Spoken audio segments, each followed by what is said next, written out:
Mr. Huxley, in your new essays, you state that these various enemies of freedom are pushing us toward a real-life, brave new world, and you say that it's awaiting us just around the corner. First of all, can you detail for us what life in this brave new world which you fear so much, or what life might be like? Well, to start with, I think this kind of the dictatorship of the future, I think will be very unlike the dictatorships which we've been familiar with in the immediate past. I mean, take another book prophesying the future, which was a very remarkable book, George Orwell's 1984. Well, this book was written at the height of the Stalinist regime and just after the Hitler regime. And there he foresaw a dictatorship using entirely the methods of terror, the methods of physical violence. Now, I think what is going to happen in the future is the dictators will find, as the old saying goes, that you can do everything with bayonets except sit on them. That if you want to preserve your power indefinitely, you have to get the consent of the ruled.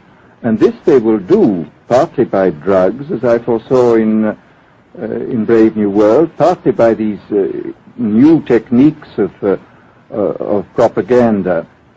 They will do it by bypassing the sort of rational side of man and appealing to his subconscious and his deeper emotions and his physiology even, and so making him actually love his slavery. I mean, I think this is the danger, that actually people may be in some ways happy under the new regime, but they will be happy in a situation where they oughtn't to be happy. Of course. Well, maybe you have just answered this next question, because in your essay you write about television commercials, not just political commercials, but television commercials as such, and how, as you put it, today's children walk around singing beer commercials and toothpaste commercials, and then you link this phenomenon in some way with the dangers of a dictatorship. Now, could you spell out the connection, or how do you feel that you have done so sufficiently? Well, I mean, here, this whole question of children, I think, is a terribly important one, because the children are quite clearly much more suggestible than the average grown-up. And again, suppose that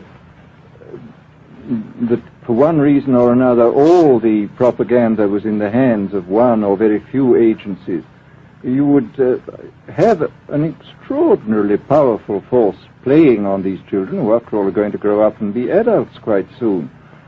I do think that this is not an immediate threat, but it remains a possible threat. And you said the question, of course, that keeps coming back to my mind is this. Obviously, politics in themselves are not evil. Television is not in itself evil.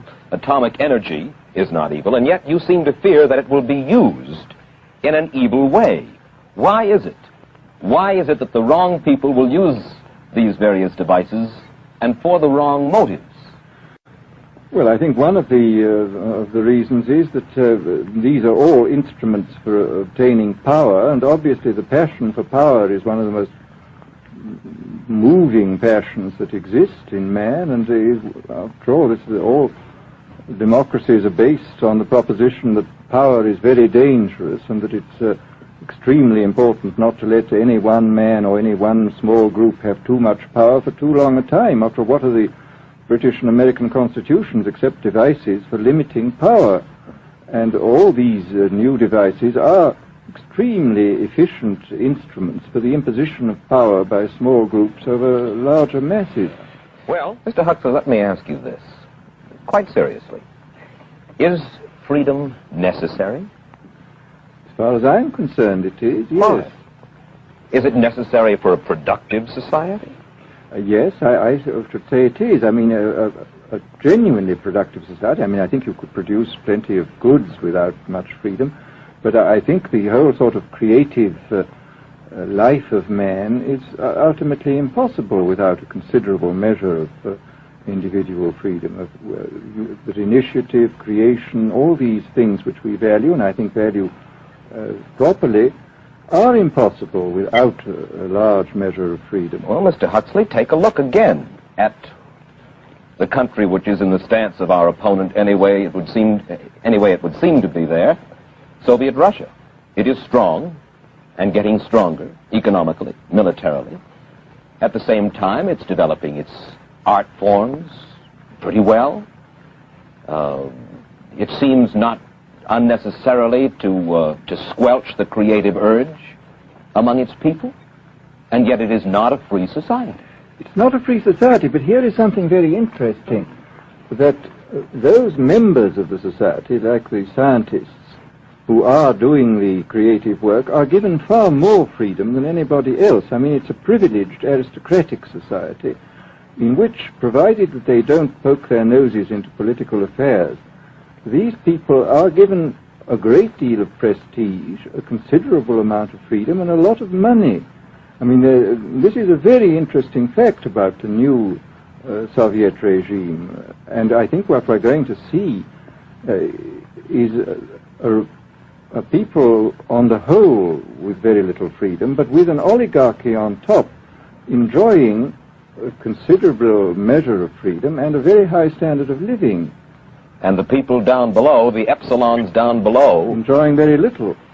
And you think that that kind of situation can long endure? I think it can certainly endure much longer than a situation in which everybody is kept down. Because, I mean, they can certainly get their technological and scientific results on such a basis. Well, the next time that I talk to you then, perhaps we should investigate further the possibility of the establishment of that kind of a society, where the drones work for the queen bees up above. Well, but yes, but I must say I still believe in democracy. If we can make the best of the creative activities of the people on top, plus those of the people on the bottom, so much the better. Mr. Huxley, I surely thank you for spending this half hour with us, and I wish you Godspeed, sir. Thank you.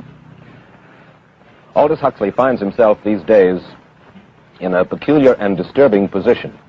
A quarter of a century after prophesying an authoritarian state in which people were reduced to ciphers, he can point at Soviet Russia and say, "I told you so." The crucial question, as he sees it now, is whether the so-called free world is shortly going to give Mr. Huxley the further dubious satisfaction of saying the same thing about us.